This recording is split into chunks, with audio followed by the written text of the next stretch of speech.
Hi అండి. అందరూ ఎలా ఉన్నారు? ఈరోజు మనం ఇలాంటి లేత దొండకాయలతో ఆవకాయ పెట్టుకుందామండి. చాలా బాగుంటుంది.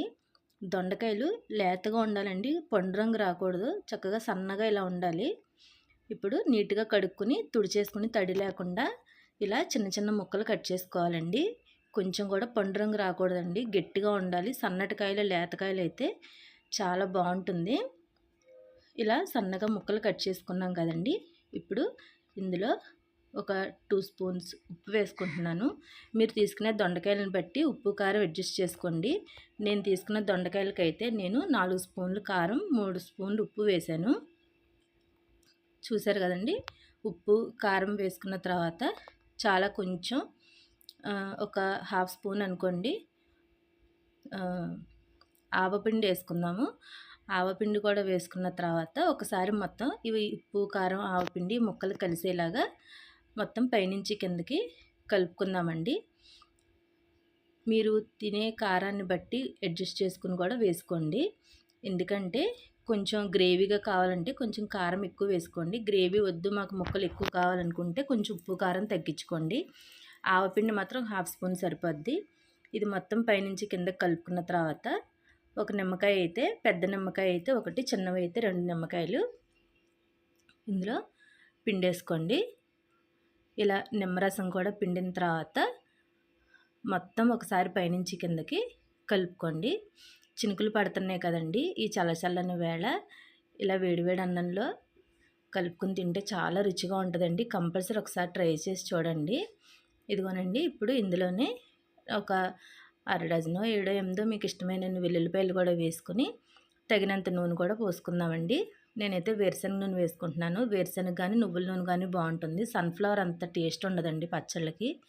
మనం పెట్టుకునే చిన్న చిన్న పచ్చళ్ళైనా మనం అందులో వేసే పదార్థాలను బట్టి దాని రుచి వస్తుందండి.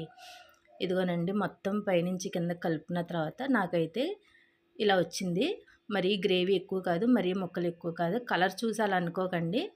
ఆవపిండి అది వేసాం కదండి, ఇది మొత్తం ఊరిన తర్వాత అప్పుడు రెడ్డిష్గా వస్తుంది కలరు. ఆ నూనె అంతా బయటికి కక్కుతుంది కదండి. ఇలా ముద్దగా వచ్చే వరకు నూనె పోసుకున్నారనుకోండి మీకు సరిపోతుంది. ఇంకా నూనె అయితే ఎక్కువ వేసుకోక్కర్లేదు. మనం కలుపుకుంటూ ఉంటే తెలుస్తుందండి, ఇలా ముద్దలాగా రావాలి. నా ఛానల్ కనుక మీకు నచ్చినట్లయితే ప్లీజ్ లైక్ చేయండి, షేర్ చేయండి, సబ్స్క్రైబ్ చేయండి. ఇలాంటి చిన్న చిన్న వీడియోస్ మరెన్నో చేసుకుందాము. ఈ పచ్చడి మాత్రం కంపల్సరీ ట్రై చేయండి. ఆవకాయ ముక్కలాగా కర్రకర్రలాడుతూ ఉంటుందండి దొండకాయ ముక్క కూడా. ఇలా మొత్తం ఒకసారి పైనుంచి కలుపుకున్న తర్వాత మూత పెట్టేసుకుందాము. మూత పెట్టేసుకున్న తర్వాత నెక్స్ట్ డే తీసాను, చూసారండి నూనె ఎలా పైకి తేరుకుందో. మొత్తం గ్రేవీ లాగా అయిపోయింది కదండి, ముక్కలన్నీ దగ్గరికి లొంగిపోతాయి. నేను నైట్ పడుకునే ముందు ఒకసారి పైనుంచి కిందకి కలుపుకున్నానండి. ఏదైనా ఉప్పు కారం అది కలుస్తుంది కదా, ఉప్పు ఒకవేళ ఎక్కడన్నా ఉండిపోయినా పైనుంచి కింద కలుపుకుంటే బాగుంటుందని నైట్ పడుకునేటప్పుడు ఒకసారి కలిపానండి. ఇది మళ్ళీ నెక్స్ట్ డే ఆఫ్టర్నూన్ తీసాను. చూసారా ఎంత గ్రేవీ లాగా, ఎంత ముక్కలు ముక్కలా కనిపిస్తుందో.